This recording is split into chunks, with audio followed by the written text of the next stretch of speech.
Agora a gente muda de assunto, vai lá para Brasília, porque nessa quinta-feira o novo ministro do Supremo Tribunal Federal, Flávio Dino, concedeu a primeira entrevista após ter o seu nome aprovado no Senado para a vaga na Suprema Corte.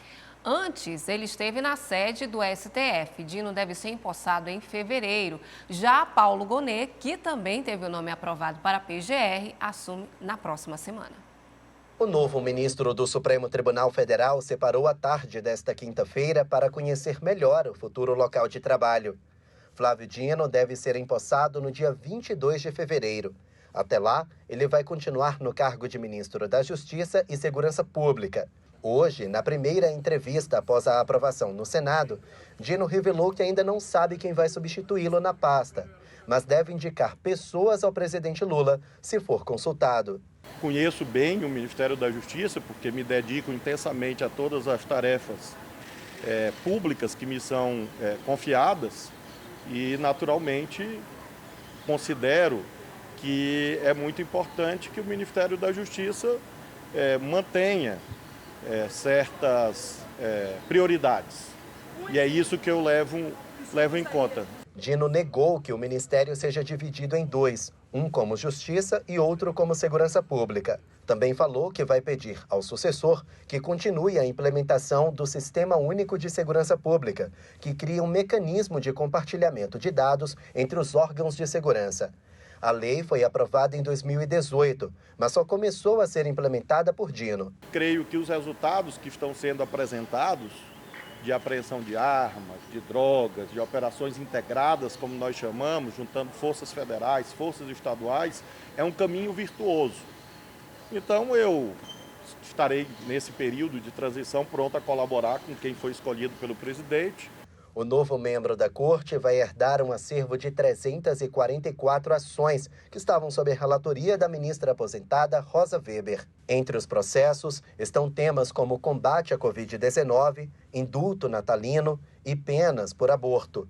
Dino vai relatar ações contra a atuação de autoridades durante a pandemia, como a petição que solicitou que o ex-presidente Jair Bolsonaro fosse investigado, juntamente com outros agentes públicos, por incitarem comportamentos inadequados no combate à Covid-19. Também vai assumir a relatoria de um processo protocolado pelo Partido Liberal. A legenda pede que a punição para abortos provocados por terceiros seja equiparada à do crime de homicídio qualificado.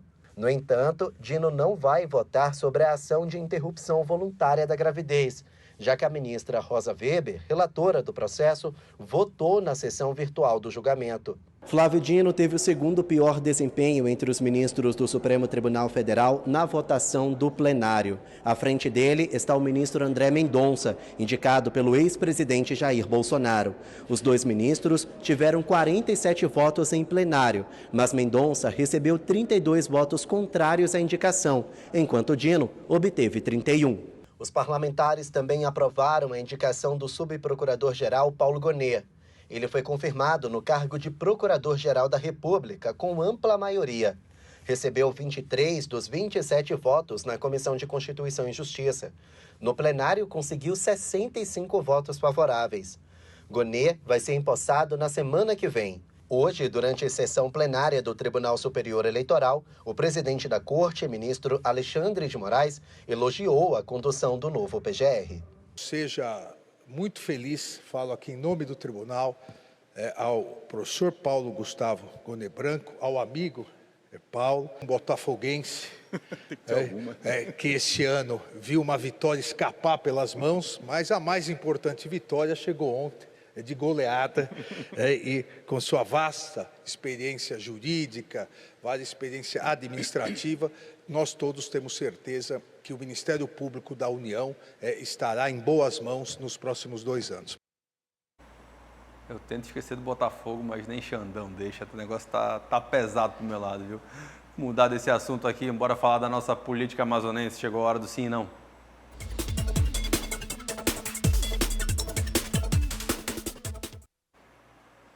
E a gente começa falando de um assunto curioso. A gente já mostrou várias vezes aqui, tanto aqui no Sim Não, como lá no tempo do Direto da Redação, lá no Manhã no Ar, projetos que são apresentados aqui nas casas legislativas de Manaus, aqui do Amazonas, que são cópias, ipsis literis, como a gente fala, né, que são verdadeiros Ctrl-C, Ctrl-V de outras casas legislativas. Mas dessa vez, a gente às vezes até deixa de fazer isso, porque está tão comum que a gente deixa de lado, deixa passar às vezes em alguns momentos.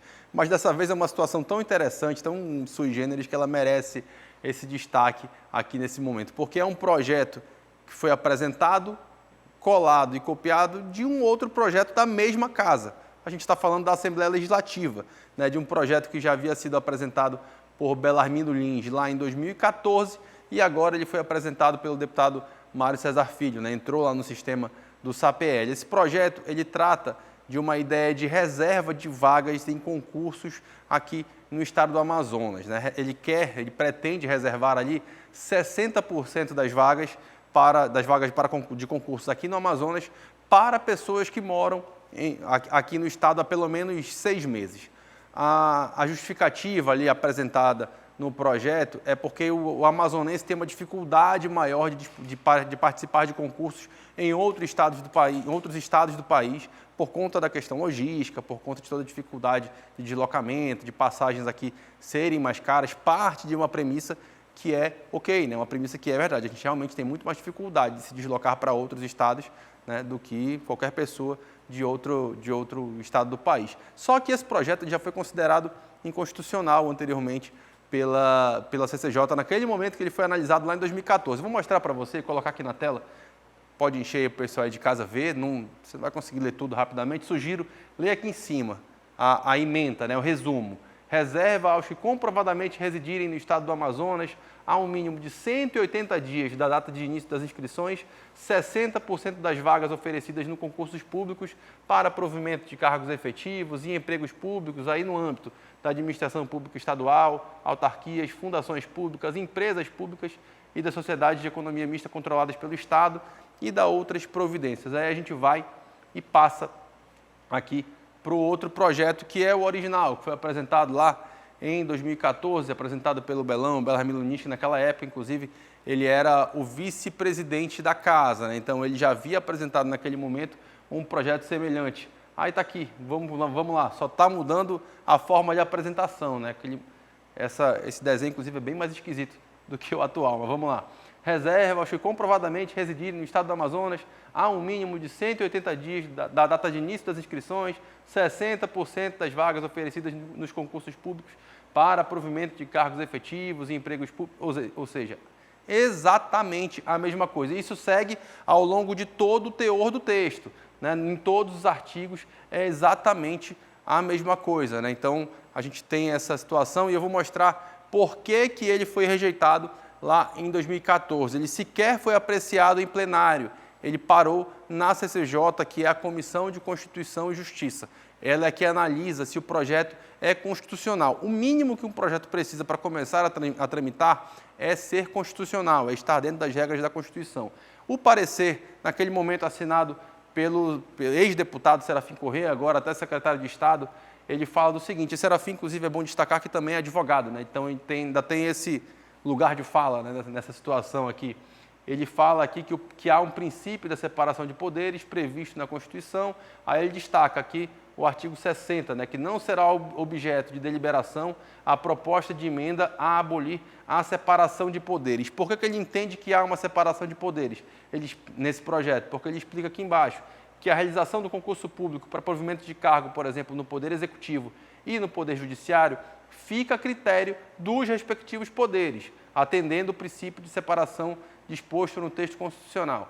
Por se tratar de invasão aos demais poderes, entende-se que o Poder Legislativo Estadual apenas poderia legislar sobre essa matéria, imposição de cotas, nos concursos para provimento de cargo nesse poder. Ou seja, o entendimento é, se fosse um concurso para trabalhar na Assembleia Legislativa, estava ok o projeto. Mas quando ele fala de todos os órgãos do Estado, ele entra num outro poder, no Poder Executivo ou no Poder Judiciário, e isso causa essa invasão de poderes. Mesmo assim, esse projeto foi reapresentado, né, igualmente, inteiro teor, como você viu, com o mesmo conteúdo. Eu conversei com o deputado Mário Cesar Filho para saber sobre esse projeto, né, para entender por que ele foi reapresentado, por que ele foi apresentado dessa forma, inclusive. Ele falou que a intenção era, de fato, reapresentar o projeto, ele entende que essa ideia é uma ideia salutar, uma ideia importante, independente dessa questão inconstitucional que foi vetada lá em 2014, não sei se ele conta com algum tipo de outro entendimento, mas ele destacou que não vê problema nessa reapresentação, né, de projetos que já foram feitos ou de projetos que tenham um teor igual ao de outras casas legislativas. Ele, inclusive, citou que há um banco de projetos da UNALE, né, da União das Assembleias Legislativas, que todas as assessorias de todos os parlamentares de todo o país vão lá buscar ideias que já serviram em outros estados, né? Então, ele destacou, até falou uma fala que eu considero curiosa, vou trazer aqui, acho importante destacar. Ele fala, pior se eu não estivesse fazendo nada. Estou aqui apresentando, estou mostrando nos projetos, inclusive destacou que ele é primeiro ou segundo em apresentação de projetos. A gente vai até fazer esse levantamento depois e vai trazer aqui para mostrar quem apresentou mais projetos, quem fez mais requerimentos, mas isso é um outro assunto. Aqui a gente está falando, né, de um projeto que é exatamente igual um ao outro. Ele fez essa justificativa dele. Vamos ver se o desfecho, né, se o andamento, a tramitação lá na Assembleia vai ser a mesma. A Constituição não mudou, né? Então não dá para a gente achar que vai haver um entendimento diferente, né? Agora, que dá para mudar uma coisinha, dá para dar uma adaptada, acho que dá, né, Rosa? Pois é, né, para não ficar tão igualzinho, né? E eu estava pensando aqui, na hora que você estava comentando esse assunto aqui para a gente, Dante, como é importante o trabalho dos assessores dos deputados federais, estaduais. Todo deputado, ele tem a sua equipe, normalmente são advogados que conhecem das leis. Então, no momento como esse, se a equipe dele assegurou não, a gente tem como passar assim pela Comissão de Constituição e Justiça. Aí sim, tudo bem, ele deve ter alguma segurança. Mas se ninguém avisou, olha, esse projeto já foi rejeitado, não passou na CCJ. E aí? Por isso é importante o parlamentar, quando vai assumir ali um cargo, também se munir de uma equipe preparada para não ocorrer um erro desse. Vai que o projeto é barrado de novo, ninguém sabe, né? E já tendo um parecer, dá até para fazer exatamente o que recomenda o parecer, apresentá-lo com base em concursos da Assembleia Legislativa. Mas a gente sabe que concurso em casa legislativa aqui no Amazonas é a coisa mais difícil do mundo, né? Na Câmara, por exemplo, agora que resolveram chamar a gente de um concurso lá de 2003, né? E nem todo mundo foi, obviamente, porque ninguém está esperando 20 anos para ser chamado no mesmo concurso, né? Então, eles preferem os comissionados. eles preferem os comissionados e, não são poucos não, viu? Tem muita gente que trabalha muito, inclusive, mas tem outros que, enfim, deixa para lá. Vamos falar de um assunto que está sendo discutido lá em Brasília, mas que mexe muito aqui com o Amazonas, a reforma tributária e todos os mecanismos ali de defesa à nossa Zona Franca de Manaus, né? O deputado federal Saulo Viana, ele chamou de infeliz o governador de São Paulo, Tarcísio de Freitas, que é esse que está aqui na tela aqui para você, e disse que ele contaminou outros estados com uma falsa retórica sobre a contribuição de intervenção no domínio econômico, a CID. A CID é prevista na reforma tributária, ela foi incluída naquele texto do Senado justamente para beneficiar a Zona Franca de Manaus. É um mecanismo garantido lá no texto para evitar que a gente fique sujeito a todas aquelas alterações via decreto, como aconteceu lá no ano passado, ano retrasado, né?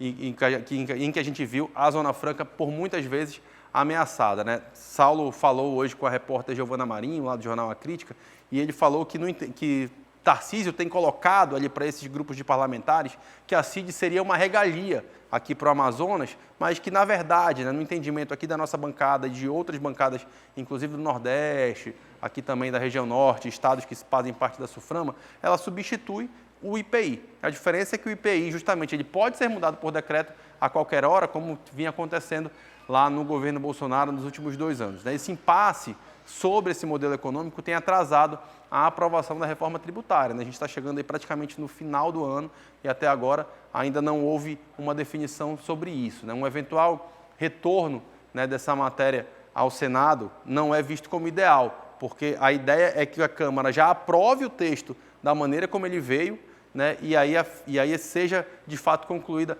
essa votação. Se eles mexerem nisso e voltar para o Senado pode alterar e garantir. Só que isso esfria toda a discussão, porque vai ficar nesse vai e volta, porque é uma casa mudando o texto apresentado pela outra. O relator da PEC 45, o deputado Aguinaldo Ribeiro, ele está planejando a aprovação ainda nesse ano. Hoje eles tiveram uma reunião lá de negociações intensas, lá no Colégio de Líderes, lá na Câmara dos Deputados, lá no Congresso Nacional, mas ainda não há sinalização dos deputados lá para votar esse projeto, porque eles querem votar com um acordo, né, tentando ali pelo menos angariar um apoio do maior número possível de deputados para evitar esses destaques, que são justamente as ferramentas ali que levam esse texto de volta, levariam esse texto de volta para o Senado. A questão é, o que eu acho interessante, quando a gente vê o governador Tarcísio de Freitas e também Romeu Zema e outros nomes de outros estados. Tarcísio de Freitas, especificamente, ele foi, né, ele recebeu, ainda não recebeu fisicamente, né, mas foi aprovada a concessão para ele da honraria da medalha Rui Araújo, que é a maior honraria da Assembleia Legislativa do Estado do Amazonas, propositura de George Lins, deputado estadual. Será que essa situação toda, será que toda essa discussão, ele tentando, está defendendo dele lá, né? Mas a gente precisa defender o nosso aqui. Será que vai mudar alguma coisa lá? Isso a gente só vai saber no ano que vem. A gente espera com esse mecanismo já aprovado, com essa CID garantida, para a gente ter a nossa Zona Franca protegida aqui no Amazonas. Se você gostou desse conteúdo, então já sabe, né? Dá um like aqui nesse vídeo, se inscreve no canal da TV A Crítica e ativa aí o sininho para ficar por dentro de todos os nossos conteúdos aqui no nosso canal.